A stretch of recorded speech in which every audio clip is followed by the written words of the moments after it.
Australia, Canada, and the UK High Commissions in Ghana join forces to combat visa fraud, which continues to hamper consular services in the country. Also, Ghana Armed Forces to open 8 sub-centers across 5 military locations for the resumption of screening for prospective military personnel after last week's disaster stampede. Plus, Tamale Metropolitan Assembly embarks on a major decongestion exercise in Tamale's Central Business District.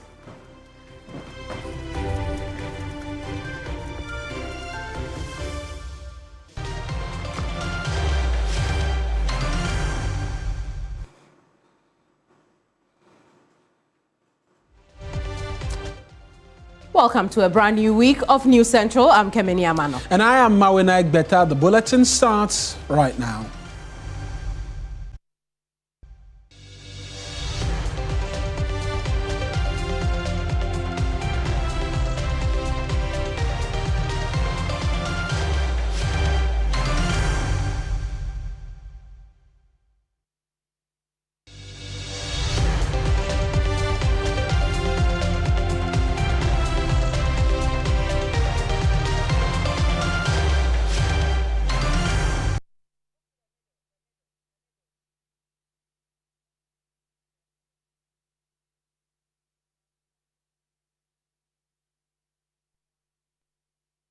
Now, over 1,500 visa applicants used fraudulent means to apply for visas to the UK in 2024. The numbers, according to the UK High Commissioner, reveals a growing threat requiring urgent fixing.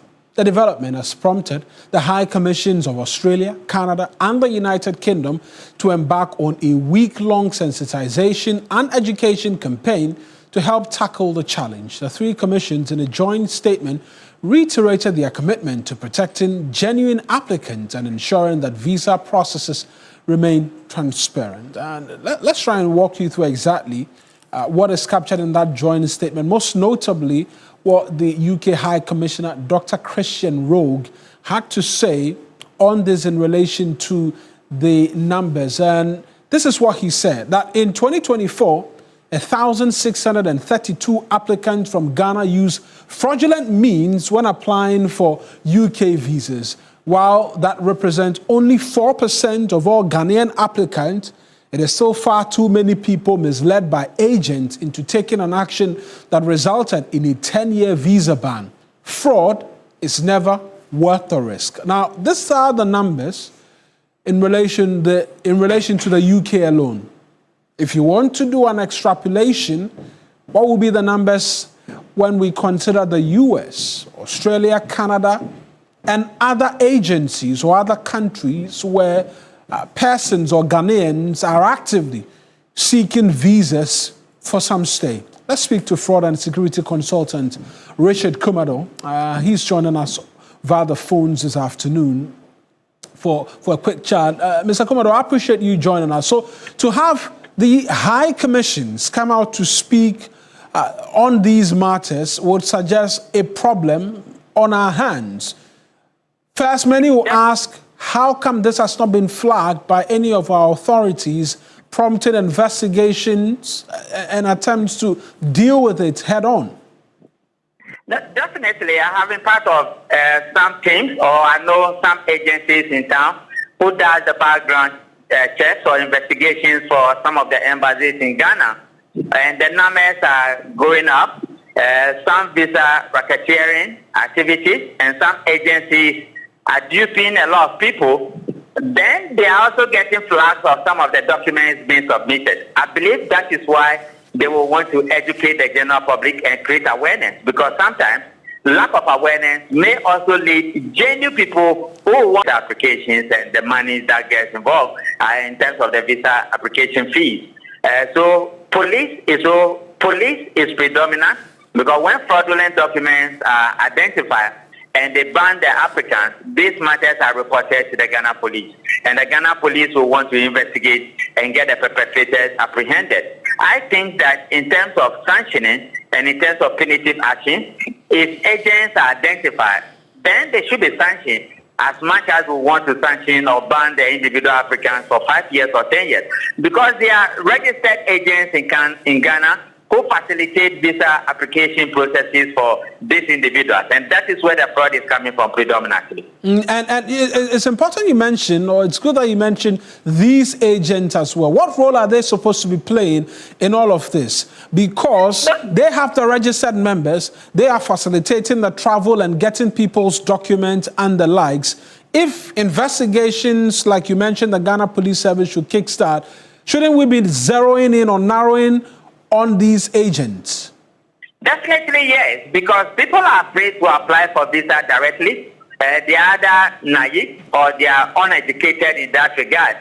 So you have agents who collect huge sums of money from them and they put in the documents. And sometimes they don't even know the documents they are putting in. Then you also have a group of people who have big connections within government, not NDC government or NPP government, but all our governments. And they travel with government agencies and they change applications and change titles for certain people. And this informs the reason why in one of the travels abroad recently by the president, there was a directive from the presidency that there will be a limited number of people who will travel. And Mawuena, we are going to have a World Cup next year. Strategically, these agencies or these embassies are raising the alarm now, and they are flashing out the red flag, and to set as a warning to people who will want to take advantage of next year's World Cup and dupe people or apply for wrong documentations, and they wouldn't get a visa. So it's good it's coming up early. We will all help in the education and the public awareness. But I think Ghana Police, the CID block, and the IGP and the Foreign Ministry must also issue some level of documents or some statements to that regard, because the ramifications are huge and people might not even be aware. We've spoken about the high commissions. Which agency outside of perhaps these agents and travel groups should be leading the charge as well in the education that is required to ensure people do not fall to these fraudulent schemes? The visa section. When you take the UK, for instance, they have people in UK who come to review the visa applications all over the world. And they look at the reasons given for refusing people. America does it as well. Some other agencies or embassies does it as well. So sometimes they also have a regime of accountability and responsibility that they will not just deny people visa, and you have the opportunity to reapply or appeal your refusal. But if it is determined that you use fraudulent document, then that is huge. But I think the section within the embassies and the High Commission definitely is going to be the visa section, or they may outsource that responsibility to some other agency to do it for them. Above all, public education, awareness creation, prosecution of some of these agencies who dupe people and collect huge sums of them will be the way forward, and that is going to sanctify the system. Right then, Mr. Kumado, we'll leave it here, but I appreciate you, as always, coming through for us this afternoon on the latest in relation to this particular subject matter. But that's Kemini. She's going next because there's quite some development on the front of the armed forces recruitment. Absolutely, absolutely. Let's get on with that now.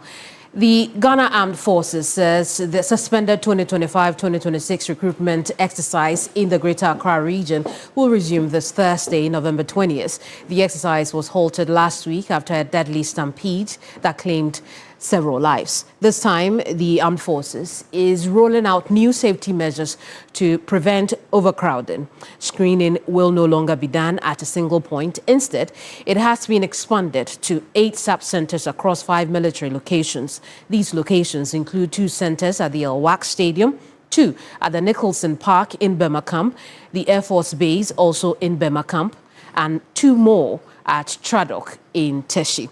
And the Eastern Naval Command also in Tema. Qualified applicants will be processed in batches of 600. Each person will receive a text message with details of their reporting time and date, batch number, and designated center. The Armed Forces is encouraging applicants to also keep checking the recruitment portal for updates.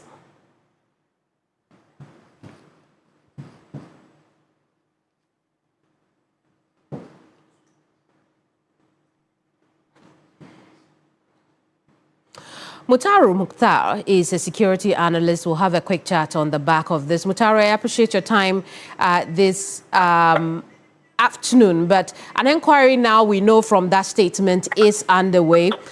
New modalities have also been put in place as far as the recruitment process is concerned. Does this satisfy you? Well, I mean, it's welcoming that we are seeing these new measures put in place to not only address the potential challenge of having mass recruitment exercises at crowded locations that lead to potential situations like we had last week. But of course, it acknowledges the reality of the fact that in this day and age, we need to be very deliberate about the use of technology and digital technology generally in addressing situations like this. This is something clearly we should have been doing from the beginning. In this day and age, it is, unfortunate that we bypass or put away important technological tools intended to address problems like this and go for, manual processes in dealing with recruitment. And so I think that this is welcoming, but we need to go beyond just that to look at the specific details relating to these new measures that are being put in place to address the challenge and the challenges relating to the recruitment. And I think that beyond, opening of new centers, we need to be very, very deliberate and specific about the numbers we're looking at each center. Very, very deliberate about specific numbers we're looking at the several days during which this recruitment will take place to ensure that we do not report any situation of accidents or discomfort relating to the recruitment exercise. I see.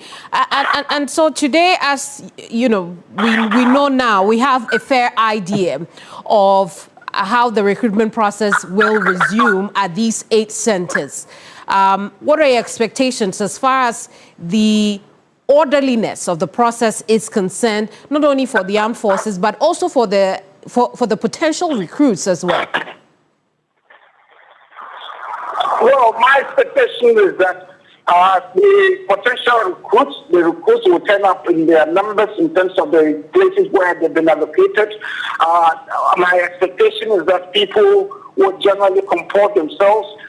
Even with these new measures, we need to have enough cooperation from all actors involved, including the officials involved in the exercise, as well as the recruits that are put in place. I mean, that are looking to get recruited into the system.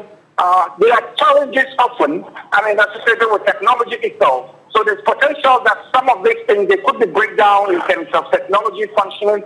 All of those have to be taken into account in deploying these new measures that have been outlined in the Ghana Armed Forces statement. So I think that at the moment, we all have to support the measures that have been put in place, but also insist that they must be duly followed and ensure that they are robust enough to accommodate the recruitment exercises that are being outlined. And finally, Mukhtar, let's talk about that Bureau of Inquiry investigations, right? The statement reiterates the effort to probe how events unfolded on that fateful day. What are your expectations? What do you also think about the changes that have been made since the incident? Sorry, I didn't get the question right. Did you mean the inquiry? Relating to... Yes. Mukhtar, I'm asking about the investigations, which the statement that was released today reiterates. What are your expectations of this inquiry? Well, I think the Ghana Armed Forces and the Ministry of Defense owe Ghanaians a duty and an obligation to produce an investigation outcome that is satisfactory, that deepens the goodwill Ghanaians have of the armed forces. We need to ensure, what our expectation is, that the armed forces produce an outcome that appears, to have the same goodwill that we all expect of the armed forces to have. We want to see that the outcome reflects what actually happened on the ground. We saw images of happening during the process, and we saw what appeared to have been wrong in the process. But of course, the investigations were established the reality of the actions in terms of the processes, the planning that went into it, in terms of the happenings on the day, and in terms of the measures that have been put in place. Well, we'll be looking at or expecting to see what kind of crowd control measures were deployed and who was in charge and how were discharged at the time. And so, I mean, we have very high expectations of the armed forces in terms of these investigations. Very well, we'll leave it here. Thank you so much for talking to us. Thank you very much. Mukhtar Mumuni is a security analyst. We've just been looking at the new developments to do with the recruitment exercise into the Ghana Armed Forces. Let's take you to Tamale right now, because the Tamale Metropolitan Assembly has today embarked on a major decongestion exercise in Tamale Central Business District to ease the traffic congestion and restore order in the area. This comes less than 24 hours after TV3 aired a story about a failed attempt at decongesting the city in July this year. Unauthorized lorry parks and stations as well as training activities were brought to a halt following the second decongestion exercise. The exercise, which is the second in 5 months, started as early as 6 a.m. with a joint task force comprising military and police personnel, city guards, traditional leaders, and assembly staff. Major areas, including the Central Market, Abuabo, and the main taxi station, were affected. Christopher Mwaku followed through on the exercise. Let's connect with him right now and get a bit more in terms of the details. He's joining us via Zoom this afternoon. Chris has joined us. Chris, you were there. You monitored the exercise. Talk to us as to how it went and whether or not there was compliance from the traders and the other individuals affected. Yes, so Mawuena, earlier there were resistance from the traders and other motorists at the Central Business District in Tamale earlier today, because according to them, that is the only place they can go do their business to also be able to feed their families. According to them as well, the Tamale Metropolitan Assembly has not made provisions of a space that they can move to, and so the only place they can go and transact their business is around the Central Business District. And for them, if the Tamale Metro Assembly wants them to relocate, it means that the Assembly should provide a place or space for them to be able to go to and transact their businesses. Let's take a listen to what some of the concerned traders have been saying. Our problem is when you are in Tamale, may you come to Tamale, sit nearby the youth so that you and the youth can talk. I say not when I'm talking.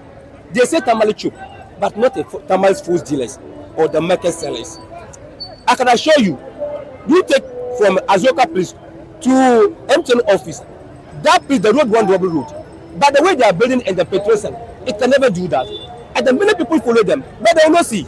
And then secondly, when you come to the STC yard there, before car will from STC yard come out, people will stand there more than 30 minutes before the car enter or the car come out before people can go. You understand? Now, Tamale is growing. Many cars are enter. People they down. But I don't know why.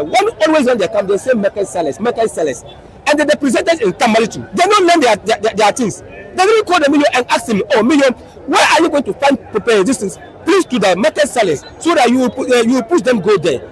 And then the town to be free. They can't do that. They always sit on the radio and then TV stations say that they should sack market dealers, the market dealer. Where are you a chief and you don't want people? When you sack people to go house, they should go and chop what? You see, great people and find when you see Tamale here the road all Tamale station, Accra station, Kumasi station, they are all stand on the way. Where not you should find a place and send them to there. If you send nearest station to the another place, people will follow them to go because what we are selling is a high things. If you are high no point our thing, you can't buy. So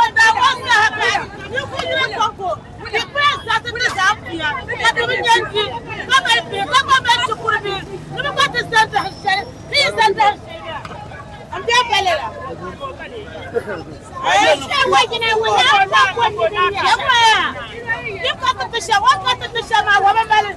The poor is superior thank you. Superior shut up for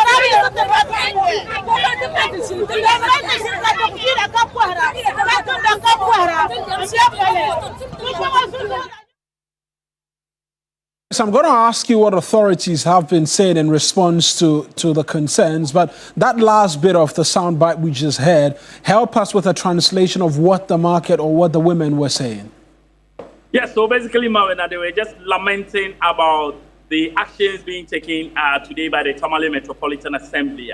For them, the assembly has not been fair to them because they do not have anywhere to go and do their trading activities. And so they are pleading with the authorities to, as it were, temper justice with mercy and allow them to continue to do their business. Now, for the city authorities, you know that Mawuena, in July this year, a similar exercise was conducted to clear the central business district. But I must say that it did not yield that much positive result because 2 days after the exercise, the traders were back onto the streets and going about their businesses. And so residents raised several concerns about the impact of the exercise. And so after TV3 re-echoed the concerns of the residents as to how choked the central business district is yesterday, and today the assembly has taken it upon themselves to conduct another exercise. And I must say that as we speak for today, the central business district has been decongested. People are going about their normal duties without any difficulty. But the questions people are asking has to do with the sustainability of this exercise and the protection that will be given to the central business district for people not to throng the streets again to go about their trading activities. Let's take a listen to what the city authorities have been telling us. Consistent in the point that whether or not alternative is provided, it's wrong for anybody to trade in the street. It's wrong for anybody to trade in the walkways, the pedestrian walkways. Whether or not we find them space, it's wrong for them to trade in the space that we have earmarked, because they are supposed to be pedestrian walkways. They are also supposed to be bicycle lanes. Those other places we named in our correspondence, the overpass, under the overpass, all those ones are forbidden. So it's a different ball game altogether, talking about alternatives. And that's how come we indicate in our communication that there is a complaint desk at the Tamale Metropolitan Assembly. The crime service unit is functional. So anybody with any complaint, reasonable enough to engage us, it is welcome. So some of these inputs, we welcome that, and then going forward, we implement them to ease the pressure on them. We recognize that it's going to introduce some untold pressures on them. Some of them, their livelihood will be affected for the period we're talking about. We admit that. They are our relations. We recognize that. But the good thing is that we are all aiming at improving the city. We're all trying to improve the trade environment in the capital. This is not expected to characterize our central business district as a capital city. Right then, Chris, thank you very much for the details. But just quickly, they are expecting to have this happen a lot more, this exercise? Yes, that is what the city authorities are saying. They are saying that the first one, yes, they agree that there were some challenges. That is why they are going about this second one, and they are looking at sustaining it such that the central business district will be decongested for activities to take place. Mawuena, I must also say that if you look at the influx of tricycles in the city, it is one of the major concerns of the city authorities, and they are looking at how to resolving the issues to ease traffic in the central business district. That's Christopher Marcos, my colleague in the northern region for us, providing details there. We can bring you some other stories right now. Now, President John Dramani Mahama is set to swear in Justice Paul Bafo Boni as Chief Justice after Parliament gave him majority approval on Thursday. Bafo-Boni became acting Chief Justice in April after the suspension of Justice Gertrude Tokonu, who is still litigating her removal as the head of the judiciary. An over 6-hour vetting at the Appointments Committee of Parliament gave Bafo-Boni a 163 majority vote as against 69 from the minority NPP, who voted en bloc against the president's nominee. President Mahama will this afternoon swear him in as Ghana's new Chief Justice.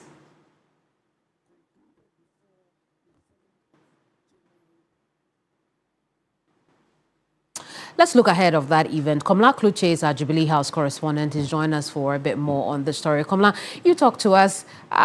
What will today look like? What are the expectations you're picking up from members of the judiciary? Well, I mean, not much in terms of how swearing-ins have been done in the past. We know in just about some 3 or so weeks back, the president sworn in from appeal court or from judges who were the appeal court. The process will take virtually the same thing, but this time around, it's for the head of the judiciary, the Chief Justice, then who would be sworn in. He has actually sat by to look at various judges who were sworn in, from High Court judges through to Court of Appeal judges, and also some justices of the Supreme Court who were sworn in. The process will be virtually the same. But the main concern that has come from a lot of people, even especially the minority, has to do with the fact that the president has not released the prima facie case that the committees took on to ask the Chief Justice or the ex-Chief Justice Gertrude Tokonu. Many believe that it's about time that the president releases the report. Bits and pieces have been thrown out there in the public space, but officially, government has not released that. The expectation from many is to the effect that the president may be releasing the report. Well, that may not be part of how the process will be today, but there's likelihood that the president may touch on bits and the pieces. We are not too sure, but it's quite likely that the president may be touching on it. Another thing also has to do with the fact that the president did talk about some reforms when he was campaigning. When he was sworn in, he equally spoke about reset and also reforming the judiciary. The Chief Justice, who is incoming, Paul Bafo-Boni, agrees to a very large extent that reforms are needed. And so the expectation also is to the effect that those reforms will be re-echoed, but he must position himself in the best place to be able to carry out those reforms. Much of it may be a radical one, but as to how it will be playing, we can only watch and see. I see. Komla, who are we expecting at the swearing-in today? These swearing-ins are strictly by invitation. He himself, with his spouse, and also his children, and justices of the Supreme Court mostly, they're very close friends and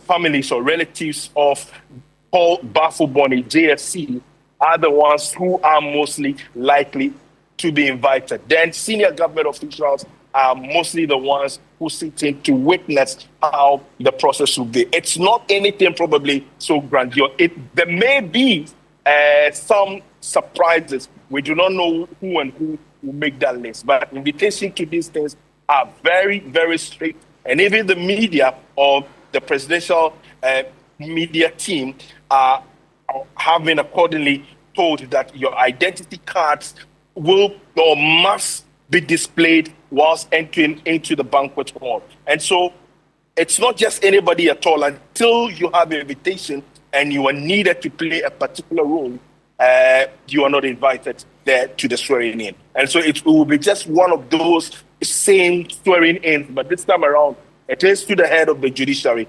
Justice Paul Bafo-Boni, who likely will become the Chief Justice right after 3 p.m. Indeed, Komla, and just before you go, you talked about the president's transformative agenda for the judiciary. The incoming Chief Justice himself also responded to questions around that during his vetting. How does his own vision for the judiciary align with that of the president? Well, a host of them, to the extent that he speaks about the fact that, for instance, when it comes to the intake of lawyers or legal education, both him and the government are on the same stretch. And so to the extent that he tends to collaborate with the Minister for Justice and Attorney General, it likely means that they will be doing the same path. But, I mean, reforming the judiciary is a huge thing that has to be done. We can only wait, but much of it equally, it also depends on the budgetary allocations that will go through the judiciary. If he's able to get substantial amount of money that needs to be able to run the judiciary effectively, then those reforms will now come to play. If it doesn't, we can only see how he'll be able to make that into to effectively operate, because he has very limited time available to him since he will be retiring anytime soon as well from the judiciary. Komla Kluche, Presidential Affairs Correspondent, thank you so much for talking to us. You're watching News Central. We'll take a very quick break. When we come back, we'll bring you more news. Don't go away.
Many to suffer in silence. This is a story, an untold story of individuals like Rhoda, who, despite being HIV positive, bravely navigate a society that often shuns and ostracizes those living with the virus. Health correspondent Sarah Pencrow has more in this report. Rhoda's life changed forever when she received the devastating diagnosis. The stigma, fear, and uncertainty about what lay ahead were overwhelming. When I went to that facility, the nurse who saw my reports went to my school to tell a colleague teacher to be careful about me and that I am HIV positive. So when I come back to the school, they shouldn't get closer to me. They shouldn't allow the students to get close to me. But this lady, I always appreciate her a lot. She's called Madam Grace. The lady kept this to herself. And because of even what the guy told her, she decided to be more close to me. It was just recent, last year, that she disclosed this to me. The fear of being ostracized by her loved ones kept her silent. But she found love, and together with her husband, they welcomed children who are not carriers of the virus. I remember when I got married and I got pregnant with my first child, I went to a certain facility to seek for my ANC, and the very first day I got to the facility, 2 nurses were there having a discussion, and the discussion was around a person who just came there and tested positive to HIV, and they were discussing the person such that I was able to identify whom they were talking about, because one was directing the friend to where the person stays and another thing. And since we were in the same community, I was able to trace to see the person they were talking about. So I was like, wow, I'm also positive. So what will be my stand after they get to know of my status as well? Meaning they are going to discuss me and who will be the next person to hear about my story. So I left the facility. I decided not to come to the antenatal at all. But on the day of my delivery, I gave them my prophylaxis to be given to my child because I was due for delivery, and then I knew they have to give the prophylaxis to the child. Immediately, the baby comes out. The moment I gave this to the woman, her attitude towards me changed. She now became cold. She wasn't responding to me. So when I started having the contractions and was crying for help, she wasn't coming to me.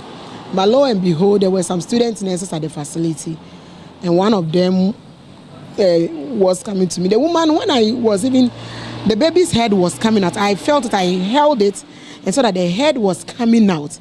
I shouted to them that the baby is coming. She said I should shut up and be there. Which baby is coming? HIV nipa so obetete ye wa hase. You be di wachi sa be de say be hwe no ahwe pa no bi anya bi mo kɔ ne ho am. And I was scared. I was crying. Rhoda's story is not unique. Thousands of Ghanaians live with HIV silently, battling stigma and fear. Despite the progress made in Ghana's fight against HIV, stigma remains a significant barrier. Many still view HIV as a moral issue rather than a health condition. We recognize that one of the biggest barriers to the stigma is even among the health workers who are supposed to provide care to HIV clients. They themselves stigmatize the clients. And so as charity begins at home, we have come up with some training package for healthcare workers. And we have also engaged with other partners like the Nurses and Midwifery Council. And they are now trying to include a course on stigma in their curriculum. The Ghana AIDS Commission estimates that about 334,000 people are living with HIV in the country. However, only about 151,000 are on treatment, highlighting the need for more support and acceptance. Rhoda has become an advocate for HIV awareness, sharing her story to break the stigma. I really felt that day that we really need to talk. We really need our voices to be heard because we can easily die just because of how people perceive persons living with HIV. As Ghana strives to end AIDS by 2030, it is crucial to address the stigma and discrimination that hinder progress. And yet, the Ghana AIDS Commission appears handicapped with lack of resources to intensify and sustain awareness creation. We need the resources. we want to end AIDS by 2030. Without a dedicated fund to support all the innovations, all the other interventions, there's no way we'll be able to achieve that result. It is important to create a society where persons living with HIV feel valued, supported and empowered to live their lives without fear. Sarah Penkro, TV3 News, Accra. And you're watching News Central live on TV3. I'm Kemini Amanor. Now, a major sanitation and security concern has taken over the Ayalolo bus station at the Kimbu terminal for almost 10 months now. A group of men claiming to represent the Accra Metropolitan Assembly have occupied sections of the station. Station authorities say repeated attempts to seek clarification from the AMA have yielded no response. Daryl Agbojo visited the terminal and filed this report. Officials recall 10 months ago, some individuals arrived claiming to be assigned by the Accra Metropolitan Assembly to manage portions of the station's operations. The activities have since attracted kayaye, junkies and drug addicts who are now occupying part of the station to help workers offload goods from Togo. About 10 months ago, when the new NDC now coming again, the party boys going around. Whatever they see that, okay, this place is an institution or is an organization, who previous government, they have been using their people, they'll just take you or chase you out, then they took over. The same thing happened in Zayalolo terminal here. So when they took over, I put some of them, asked them, you people, where do you come in from? Formally, they say they have been empowered by AMA boss. Later on, they say, okay, they are empowered by assemblyman of this area. The area has become dirty, with some individuals sleeping, bathing and attending nature's call openly around the facility. The situation has also led to a rise in theft, which station officials and drivers say is directly linked to the presence of these unauthorized occupants. Because of the Togo loads that they were brought to the yard, that brings all these junkie boys and the weed smokers to this yard. And as we are speaking now, you see the dirty, the mess up, they eat themselves, sleep here, stealing, smoking weed, even up to the extent that some of them sleeping with women in the yard, inside the yard here. Our problem is how this business is going on is affecting our daily goods operations. So we are pleading that all this Togo business and all that should be end for us to get our smooth operation for BRT Ayalolo, because the yard is purposely for Ayalolo. During a visit by the news team, a driver at the station, Ufosu Francis, reported his mobile phone missing, blaming the growing presence of suspected drug addicts around the station. Akromfo no mo disturb we were too much. And now drivers and conductors what do front to home here you did best seconds. The thieves really disturb us a lot. If you leave something there, you won't come back to meet it. I went to forward the bus after my return from Kaswa. Upon my return, I decided to go and eat. Within some few minutes of going to get food, someone got into the bus and stole my belongings.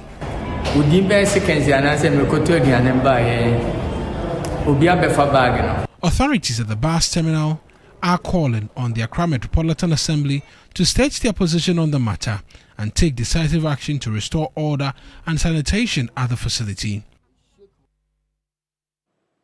Now, for many children in Ghana, burn injuries are a common occurrence, often due to unsafe living conditions, a lack of awareness, and inadequate supervision.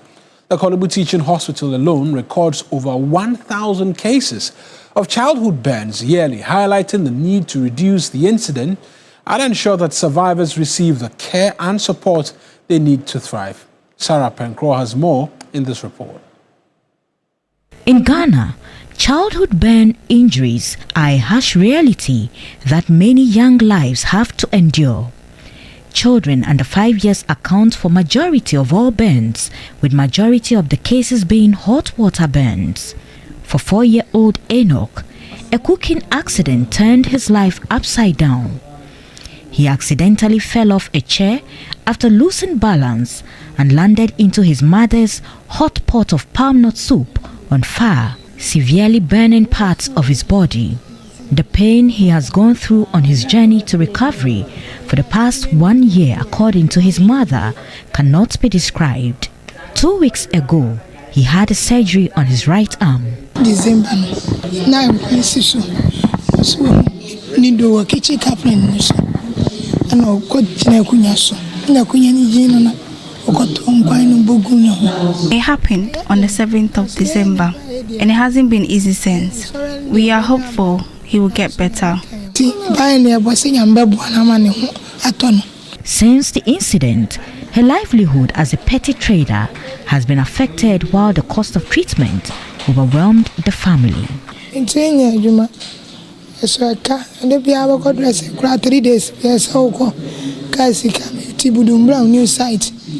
It is not easy. I'm in constant debt. The insurance doesn't do much. It's been difficult.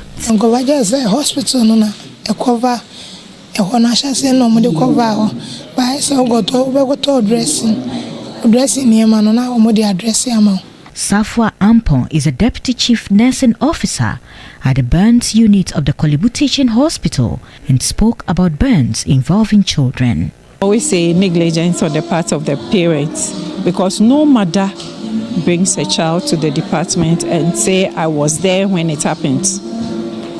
They are always saying that I went somewhere and when I came, my child has went. No mother is, which means our caretakers are not taking good care of our children. And National Health Insurance doesn't take a chunk of the amount. So most of the time, the burden is still on the parents. Like I said, National Health in the burns unit takes care of only accommodation and sanitation. What about the drugs? What about food? And if burns patients are supposed to eat 7 to 9 times a day per our dietitian's plan, how much will it cost a day to even feed a burns patient? Adults also suffer from burns. Dorothy Kwati, a caterer, suffered from burn injuries while lighting a fire to cook at work using an expired hand sanitizer. Sanitizer ni efite na ya chile shui. She wawegeze ko make ko ka shele chu. It is something we often use even last semester. It was stubbornness. One of our colleagues recommended it. How I am even scared of gas. The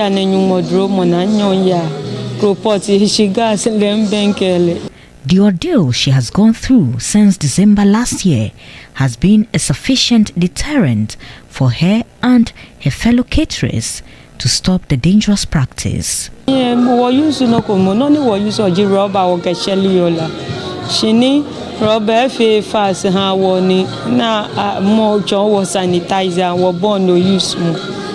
normally used rubber to light the fire, but it wasn't fast. Now we've learnt our lesson.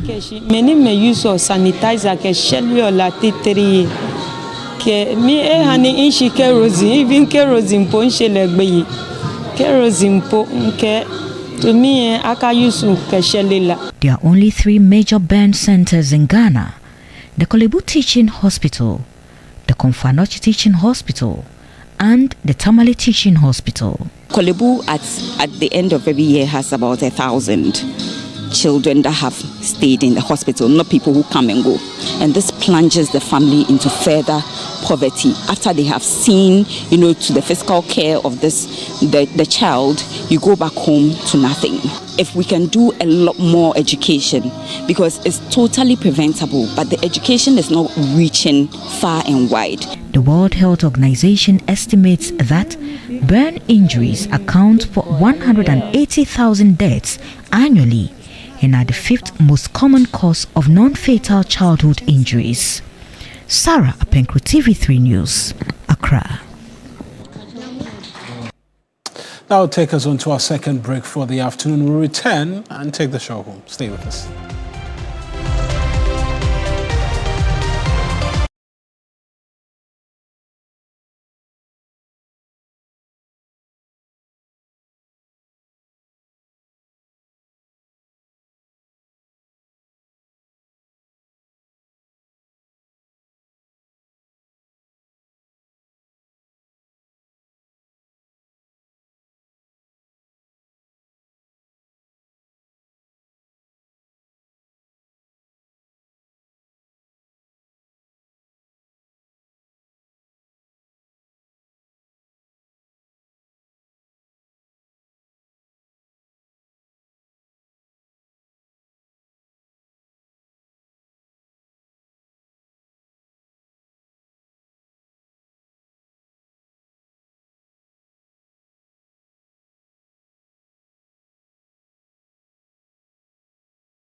Welcome back. Now, finding a school for a toddler has become one of the most stressful parts of raising a young child. It is no longer the simple search it used to be. Now it means comparing fees, weighing curriculum, and trying to figure out whether the colorful classrooms really translate into quality learning. Aisha Yakubu Khalid has more in the following report. For many first-time parents, every day is another reminder of the high-stakes race to find the right school for their little ones. The search for a good school has become more than a routine checklist. This phase now comes with a mix of anxiety, sacrifice, and tough choices. Easy thing searching for a school because we don't have databases where you can go searching per location. Okay, which schools are within this place where I live or this place where I work? What are the values of the school? What are the values of the teachers, the proprietor?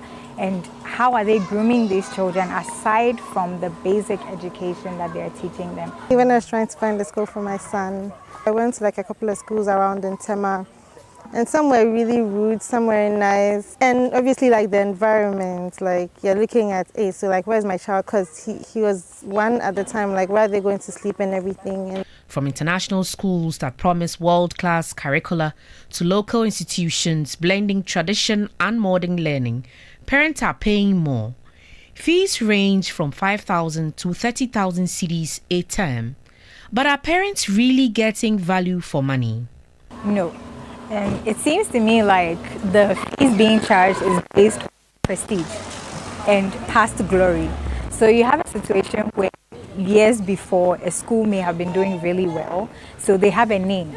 When you mention, oh, I went to this school, then everybody's like, hey, then what being, oh, you're smart. But the reality on the ground is the quality is not what it used to be. The pricing there, I don't know if it goes with the dollar, I don't know. It's constantly increasing. And sometimes you look at it like for what they are giving, why don't I just keep him at home and then just homeschool him till he's 6? Then again, I don't really think the rate at which it goes up is commensurate with what actually changes and what they are actually really rendering. I feel like the school should be like a bit more considerate of parents as well, like because their school fees is not the only thing that we have to sort out as well.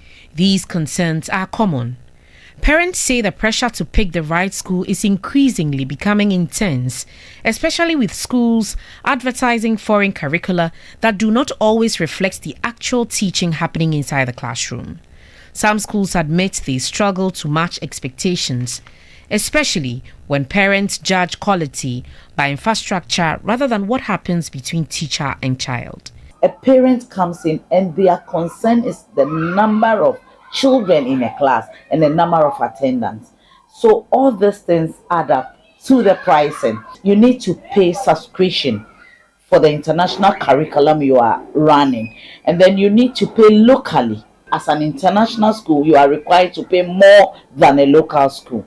So I think most people charge based on this accreditation or subscriptions they need to pay. Me, at times, I'm bothered a bit. I run a school and I hear some school fees and it's just ridiculous.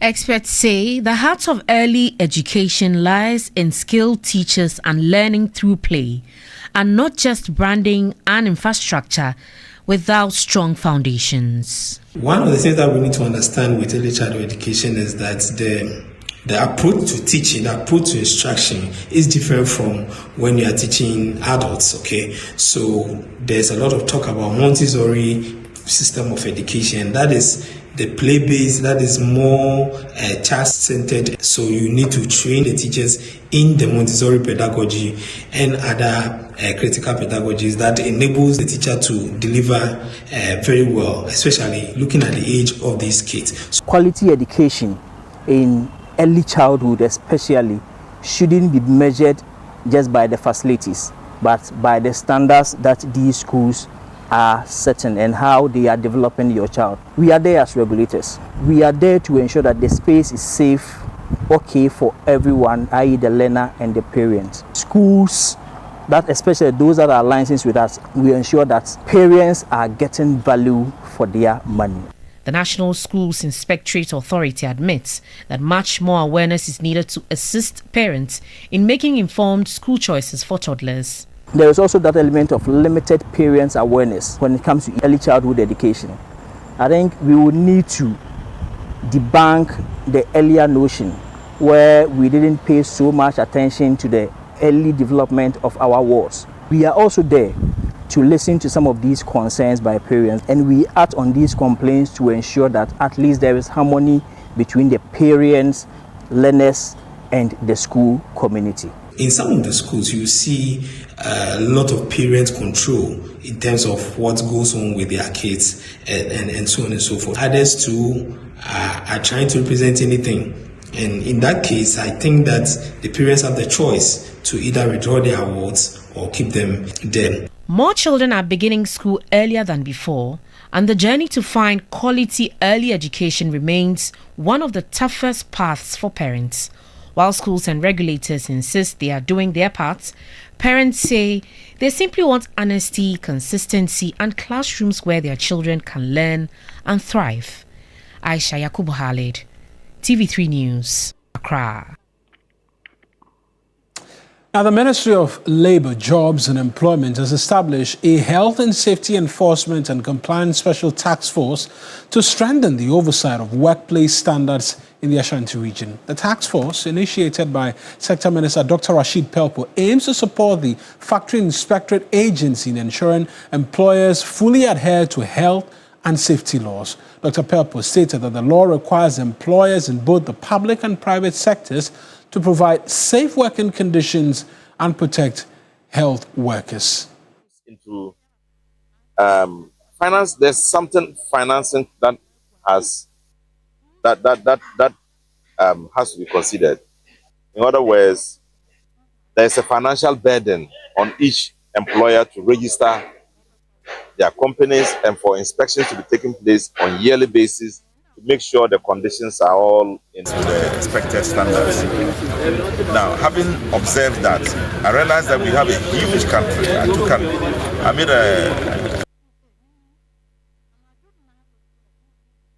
Sector Minister Dr. Rashid Pelpo seeking to improve worker health. That's a story for you, a bulletin rather. Yeah. This afternoon. It's all the same.